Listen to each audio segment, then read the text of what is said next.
सत श्री अकाल, स्वागत है। गौरव शुक्ला मैं हां तुहाडे नाल बुलेटिन दा आगाज करन जा रहा। सब तो पहला गल ऑक्सीजन दी ते अदालत दे वल्लों कीतीआं जा रहीआं टिप्पणियां दी।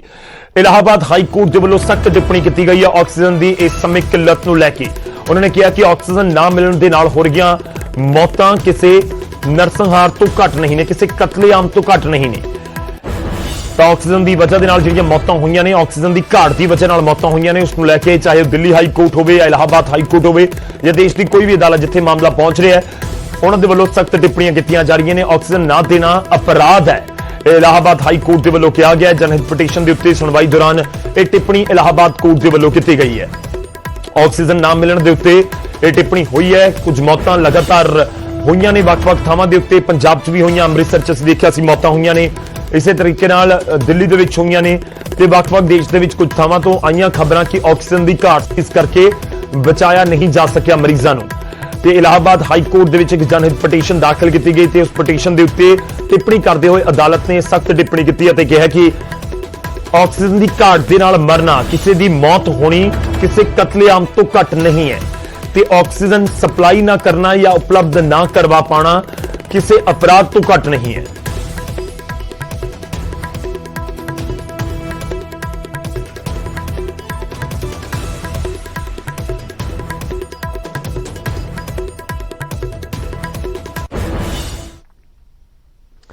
ਹੁਣ अगली खबर का रुख करते हैं। गुजरात के अहमदाबाद के कोरोना नूं सद्दा दिंदियां कुछ तस्वीरां सामने आईयां ने। एक पासे गुजरात की गल असीं करिए तो उत्थे भी जबरदस्त तरीके दे नाल कोरोना फैलिया होया है, केसिस वध रहे हैं ते इस विचाले कोरोना नूं सद्दा देण दीयां कुछ तस्वीरां सामने आईयां ने। वो तुहानूं दिखा रहे हैं कोरोना नियमां दीयां किस तरीके नाल धज्जियां उड़ाईयां गईयां। मंदिर दे विच लोग इकट्ठे हो गए, ना मास्क सी ना सोशल डिस्टेंसिंग सी।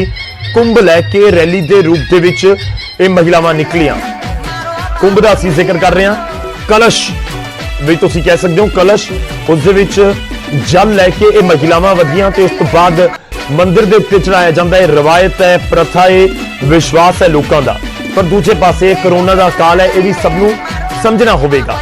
अहमदाबाद गुजरात दी तस्वीरां ने, सिर दे उत्ते कलश लैके ये महिलावां दे वल्लों पहला बाजार दे विचों लंघिया गया, जिस तरीके नाल कोई शोभा यात्रा कढ़ी जाती है तो उस तो बाद मंदिर तक पहुंचिया ने महिलावां ते उत्थे एक रिवायत है अहमदाबाद के इस मंदिर दे विच कि जिहड़ा कलश दे विच वो जल लेके पहुंचणगियां महिलावां या जो लोग लैके पहुंच रहे हैं तो उसको मंदिर के उत्ते चढ़ाया जाएगा। मंदिर के अंदर नहीं बल्कि उत्ते चढ़ाया जा रहा है। हर बार दीयां तस्वीरां अहमदाबाद गुजरात के विच हुंदियां ने।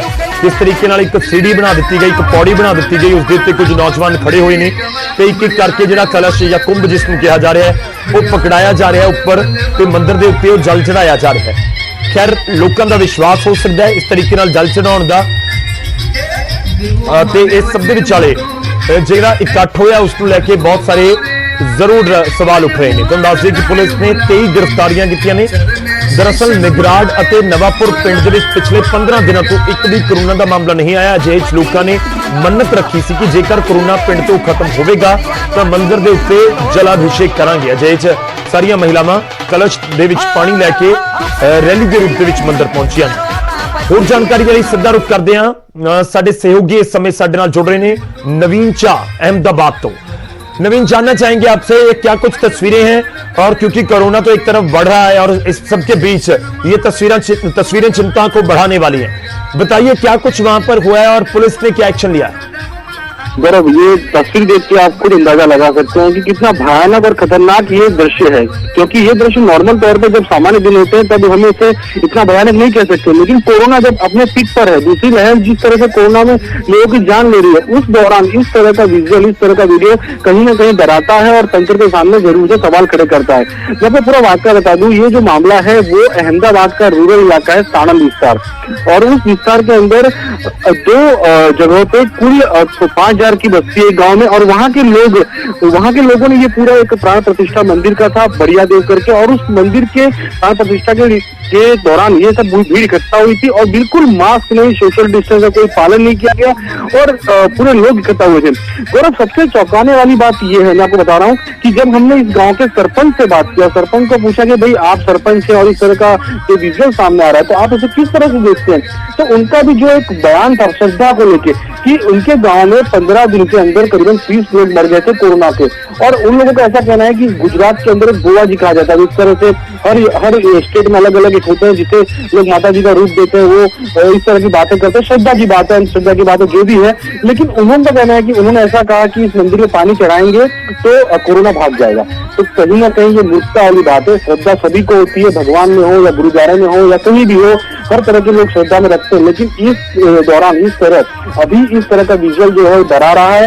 हालांकि पुलिस को जैसे इस वीडियो के बारे में मालूम पड़ा, पुलिस ने डीजे बजा रहे थे वहां पे, उसके सहित कुल 23 लोगों को गिरफ्तार कर लिया है और सभी के खिलाफ में एपिडेमिक एक्ट और जो अलग अलग धाराएं हैं उस खिलाफ में, उन सबके खिलाफ में कार्रवाई की जा रही है। गौरव जी, शुक्रिया, धन्यवाद नवीन इस पूरी जानकारी ਦੇ ਲਈ ਸਾਡੇ ਨਾਲ ਜੁੜਨ ਦੇ ਲਈ। ਤਾਂ ਨਵੀਨ ਚਾਹ ਪੂਰੀ ਜਾਣਕਾਰੀ ਦੇ ਰਹੇ ਨੇ ਕਿ ਇੱਕ ਮੰਨਤ ਮੰਗੀ ਗਈ ਸੀ ਕਿ ਕੋਰੋਨਾ ਦੇ ਕੇਸਿਸ ਖਤਮ ਹੋ ਜਾਣ ਤੇ ਪਿਛਲੇ 15 ਦਿਨਾਂ ਦੇ ਵਿੱਚ ਜੋ ਜਾਣਕਾਰੀ ਹੈ ਕਿ ਇਲਾਕੇ ਦੇ ਵਿੱਚ ਕੋਰੋਨਾ ਦਾ ਕੋਈ ਨਵਾਂ ਮਾਮਲਾ ਨਹੀਂ ਆਇਆ, ਤਾਂ ਉਸ ਤੋਂ ਬਾਅਦ ਦੇ ਮੰਨਤ ਦੇ ਮੁਤਾਬਿਕ एक कलश लैके जिसनों कुंभ किया जा रहा है उस दे विच जल लैके मंदिर तक पहुंचे सी, उत्थे जलाभिषेक किया गया है। आम दिनों दे विच इस तरीके नाल मन्नत पूरी की जाए तो वक्री गल हुंदी है, पर जदों कोरोना के काल दे विच 15 दिन कोई केस नहीं आया, एक राहत वाली खबर है। खैर लोगों की मन्नत पूरी हुई है, पर थोड़ा जिहा इंतजार तो लोगों को लाजमी तौर पर करना चाहिए है। तो इस विचाले हुण पुलिस भी एक्शन कर रही है।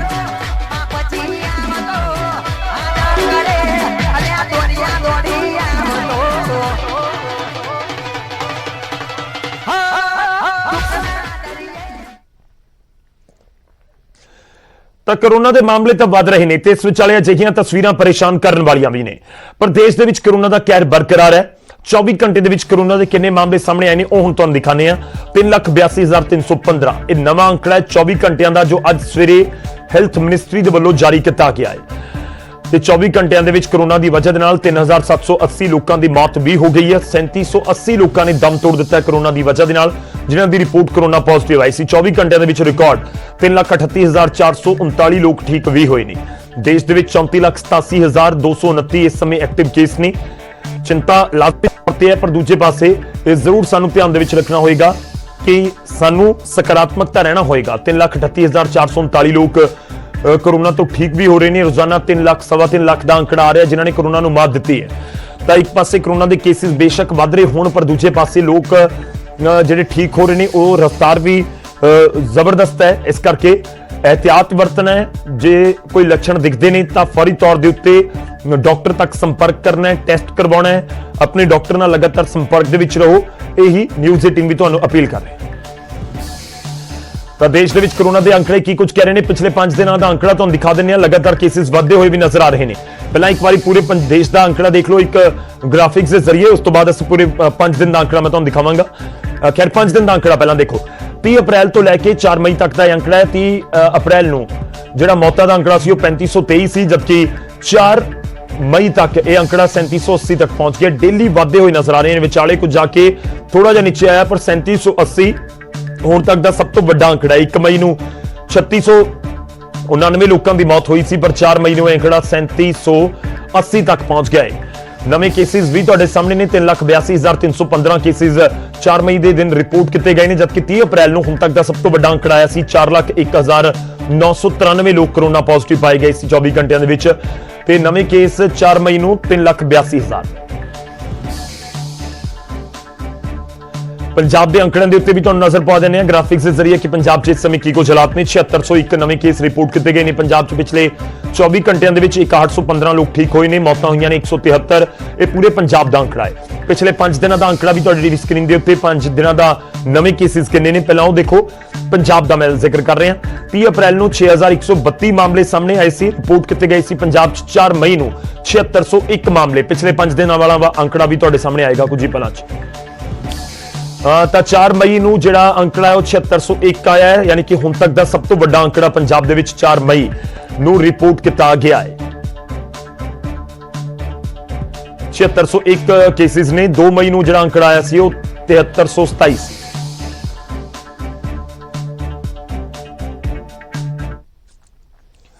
ਹੁਣ ਅੱਗੇ ਵਧਦੇ ਹਾਂ, ਕੁਝ ਹੋਰ ਖਬਰਾਂ ਦਾ ਰੁਖ ਕਰਾਂਗੇ। ਸੁਪਰੀਮ ਕੋਰਟ ਦੇ ਵੱਲੋਂ ਜੋ ਵੱਡਾ ਫੈਸਲਾ ਲਿਆ ਗਿਆ, ਜ਼ਿਕਰ ਉਸ ਦਾ। ਜੀ ਹਾਂ, ਸੁਪਰੀਮ ਕੋਰਟ ਨੇ ਵੱਡਾ ਫੈਸਲਾ ਲਿਆ ਹੈ ਜਾਤੀਕਰਨ रिजर्वेशन यानी कि राखवांकरण आरक्षण ਨੂੰ ਲੈ ਕੇ। ਜਾਤੀਕਰਨ ਰਾਖਵਾਂਕਰਨ ਦੇ ਉੱਤੇ ਸੁਪਰੀਮ ਕੋਰਟ ਦੇ ਵੱਲੋਂ ਵੱਡਾ ਫੈਸਲਾ ਲਿਆ ਗਿਆ। ਮਰਾਠਾ ਭਾਈਚਾਰੇ ਦਾ ਰਾਖਵਾਂਕਰਨ ਗੈਰ ਸੰਵਿਧਾਨਿਕ करार दे दिता गया सुप्रीम कोर्ट के वलों। मराठा राखवांकरण 50% लिमिट की उलंघना है। ਸੁਪਰੀਮ ਕੋਰਟ ਦੇ ਵੱਲੋਂ ਇਹ ਟਿੱਪਣੀ ਕੀਤੀ ਗਈ ਤੇ ਨਾਲ ਹੀ ਇਹ ਵੀ ਕਹਿ ਦਿੱਤਾ ਗਿਆ ਕਿ ਰਾਖਵੇਂਕਰਨ ਦੇ ਉੱਤੇ ਮੁੜ ਤੋਂ ਵਿਚਾਰ ਕਰਨ ਦੀ ਜ਼ਰੂਰਤ ਨਹੀਂ ਹੈ। ਜੋ 50% ਵਾਲੀ ਇੱਕ ਲਾਈਨ ਖਿੱਚੀ ਗਈ ਹੈ ਉਸ ਲਾਈਨ ਦੇ ਉੱਤੇ ਮੁੜ ਤੋਂ ਵਿਚਾਰ ਕਰਨ ਦੀ ਜ਼ਰੂਰਤ ਨਹੀਂ ਹੈ। ਤਾਂ ਮਰਾਠਾ ਰਾਖਵਾਂਕਰਨ ਨੂੰ ਲੈ ਕੇ ਇਹ ਪੂਰਾ ਮਾਮਲਾ ਸੁਪਰੀਮ ਕੋਰਟ ਦੇ ਵਿੱਚ ਪਹੁੰਚ ਗਿਆ ਸੀ ਤੇ ਜੋ ਮਰਾਠਾ ਭਾਈਚਾਰੇ ਨੂੰ ਰਾਖਵਾਂਕਰਨ ਦੇਣ ਦੀਆਂ ਖਬਰਾਂ ਆਈਆਂ ਸਾਹਮਣੇ ਉਸ ਨੂੰ ਗੈਰ ਸੰਵਿਧਾਨਿਕ ਅਨਕਨਸਟੀਟਿਊਸ਼ਨਲ ਕਰਾਰ ਦਿੱਤਾ ਗਿਆ ਹੈ ਸੁਪਰੀਮ ਕੋਰਟ ਦੇ ਵੱਲੋਂ।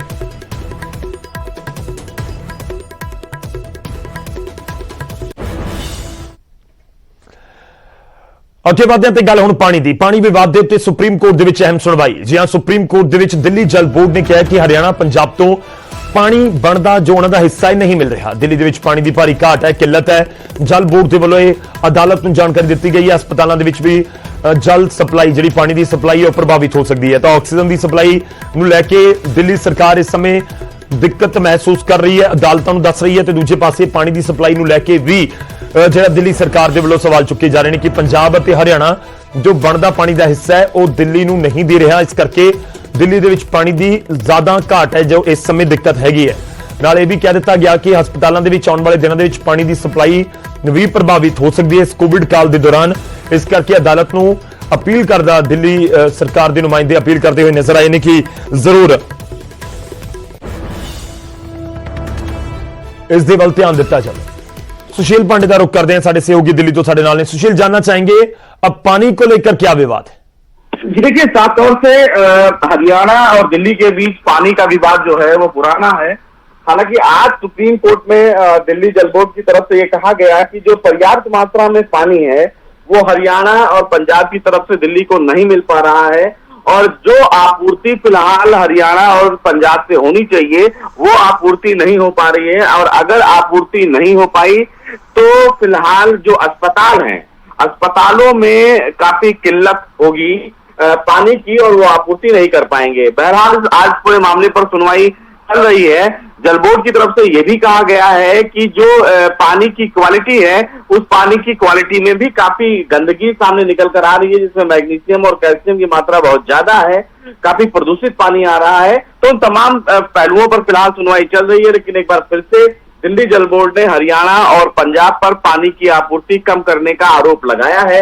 मामले की अहम सुनवाई अभी चल रही है। देखना अहम होगा कि हाई कोर्ट सुप्रीम कोर्ट इस मामले में क्या कुछ आदेश जारी करता है। लेकिन दिल्ली जल बोर्ड की तरफ से ये बात जो कही गई है वो अपने आप में एक अनोखी बात है कि अस्पतालों में जो आपूर्ति है पानी की उसमें कमी आ सकती है अगर हरियाणा और पंजाब पानी नहीं देंगे तो।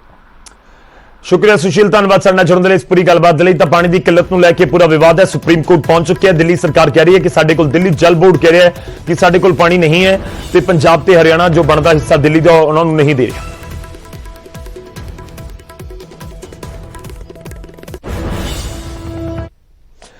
हुण गल करदे हां नवजोत सिंह सिद्धू दी। नवजोत सिंह सिद्धू हैल्थ सिस्टम नूं लैके हुण सवाल चुक रहे हैं। अपनी सरकार दे उत्ते एक तरीके नाल सवाल है। ट्वीट करके पंजाब दी सेहत सहूलतां दे उत्ते सवाल नवजोत सिंह सिद्धू दे वल्लों चुकिया गया। उन्होंने कहा कि अज निजी हस्पतालों का भी सरकारी वर्गा हाल है। सानू रुक के नवे राह ते चलना होवेगा। पंजाब नूं मुड़ तो वेलफेयर स्टेट बनाउण दी जरूरत है। लोकां दी ताकत किसी दे कोल गिरवी नहीं रखी जा सकती। लोकां दे टैक्स उन्हां तक वापस पहुंचने चाहिए ने। तो पहला बेअदबी के मुद्दे नूं लैके, गोलीकांड के मुद्दे नूं लैके, SIT की रिपोर्ट खारिज होने के मुद्दे नूं लैके नवजोत सिंह सिद्धू अपनी सरकार नूं गृह मंत्री तक नूं घेरदे नजर आए सी, यानी कि कैप्टन अमरिंदर सिंह नूं।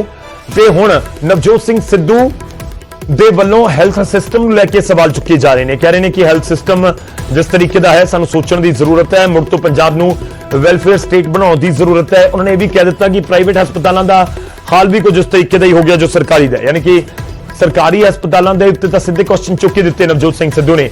नाल नाल निजी हस्पतालों के उत्ते, प्राइवेट हॉस्पिटल्स नूं भी सवालों के कटहरे च पंजाब दे विच लिया के खड़ा कर दिता है।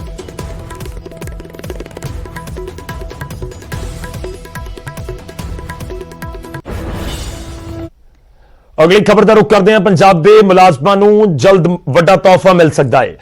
जी हां, 6th पे कमीशन ने अपनी रिपोर्ट, अपनी सिफारिशां पंजाब सरकार नूं सौंप दित्तियां ने ते उस तो बाद हुण इंतजार है कि कदों पंजाब सरकार दे वल्लों इसनूं इंप्लीमेंट किया जाता है। जी हां, तनख्वाह दे विच 2 गुणे वाधे की सिफारिश की गई है। 6th पे कमीशन दे वल्लों तनख्वाह पेंशनां दे विच औसतन 20% वाधे की संभावना है। ਘੱਟੋ ਘੱਟ ਤਨਖਾਹ 6950 ਤੋਂ ਵਧਾ ਕੇ 18000 ਕਰਨ ਦੀ ਵੀ ਸਿਫਾਰਿਸ਼ ਹੈ। ਯਾਨੀ ਕਿ ਪੰਜਾਬ ਦੇ ਵਿੱਚ ਹੁਣ ਕੋਈ ਵੀ ਜਿਹੜਾ ਮੁਲਾਜ਼ਮ ਹੋਏਗਾ ਸਰਕਾਰੀ, ਉਸ ਦੀ ਤਨਖਾਹ 18000 ਤੋਂ ਘੱਟ ਨਾ ਹੋਵੇ, ਇਹ ਵੀ ਤਜਵੀਜ਼ ਇਸ ਦੇ ਵਿੱਚ ਰੱਖੀ ਗਈ ਹੈ 6th ਪੇ ਕਮਿਸ਼ਨ ਦੇ ਵੱਲੋਂ। ਤੇ 1 ਜਨਵਰੀ 2016 ਤੋਂ ਲਾਗੂ ਮੰਨਿਆ ਜਾਵੇਗਾ ਨਵਾਂ ਫੈਸਲਾ, ਯਾਨੀ ਕਿ ਜਦੋਂ ਸਰਕਾਰ ਇੰਪਲੀਮੈਂਟ ਕਰੇਗੀ ਤਾਂ ਉਹ 2016 ਤੋਂ ਮੰਨਿਆ ਜਾਏਗਾ। 2016, 2017, 2018, 2019, 2020 ਤੇ ਹੁਣ 2021 ਚੱਲ ਰਿਹਾ। ਕਰੀਬ 5.5 ਸਾਲ ਦਾ ਉਮੀਦ ਕੀਤੀ ਜਾ ਰਹੀ ਹੈ ਕਿ ਏਰੀਅਰ ਦੇ ਤੌਰ ਦੇ ਉੱਤੇ ਵੀ ਮਿਲ ਸਕਦਾ ਹੈ। ਤਾਂ ਜੇ ਇੰਪਲੀਮੈਂਟ ਕੀਤਾ ਜਾਂਦਾ ਹੈ ਸਰਕਾਰ ਦੇ ਵੱਲੋਂ ਤੇ ਇੱਕ ਵੱਡਾ ਫੈਸਲਾ ਹੋਏਗਾ, ਖਜ਼ਾਨੇ ਤੇ ਉੱਤੇ ਦਾ ਵਿੱਤੀ ਬੋਝ ਹੋਏਗਾ ਹੀ। ਦੂਜੇ ਪਾਸੇ ਇੱਕ ਵੱਡੀ ਅਮਾਉਂਟ ਜਿਹੜੇ EMPLOYEES ਨੇ ਉਹਨਾਂ ਤੱਕ ਵੀ ਪਹੁੰਚਣ ਦੀ ਉਮੀਦ ਕੀਤੀ ਜਾ ਰਹੀ ਹੈ।